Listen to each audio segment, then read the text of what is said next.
I verified rare.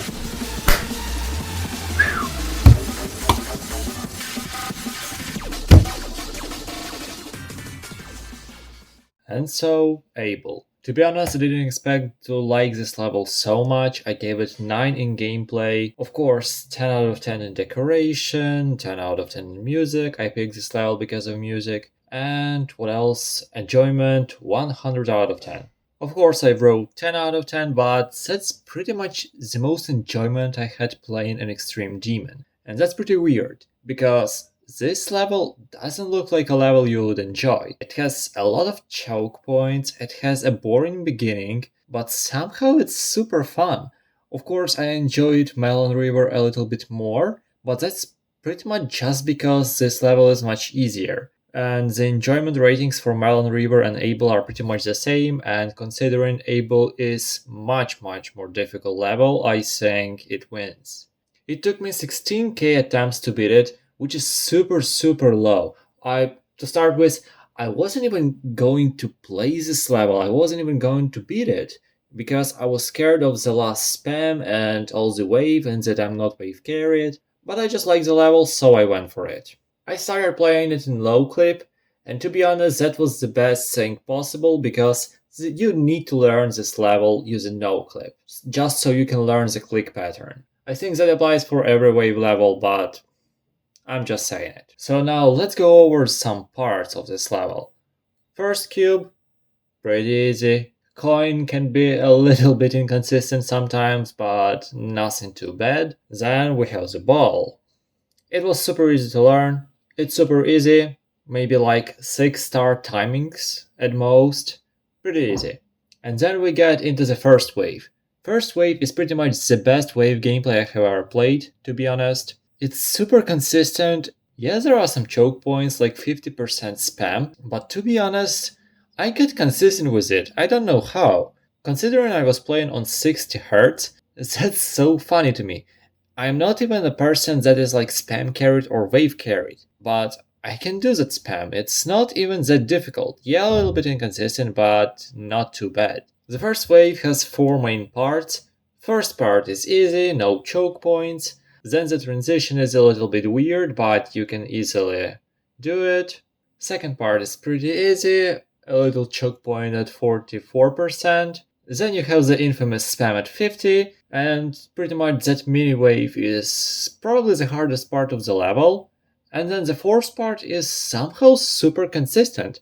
It has the most difficult clicks in the whole level, but to be honest, the only part I died to is 61%. A lot of the time. I don't know why, that click is not even that difficult, that is the last click of the first wave, but I died there a lot. Cube is pretty much just one spike jumps, and that's it actually. And then the last wave. The last wave is probably the least enjoyable part of the level, even though it's not that bad, to be honest. For some reason it's much more consistent from zero, and the whole part relies on spam and how you can control the wave, specifically the dual wave spam. Because when 2 waves are in the same exact position, it's pretty difficult to see which one is it.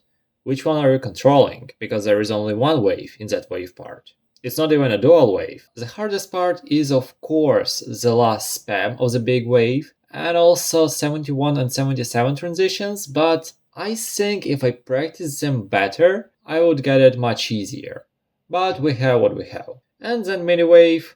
Mini-wave is pretty consistent, using my strat that I found, but what's interesting is that the last spam is probably the most inconsistent part of the level. Luckily I died there only one time. I wouldn't have died there if I locked in a little bit more, but even as is, I got pretty lucky. Yes, I died at 87 4 times, and at 88 3 times, at 90 1 time. But even with all of that, I got pretty lucky. And so now the most important question. How did I enjoy this level if the first 27% is pretty much a cutscene?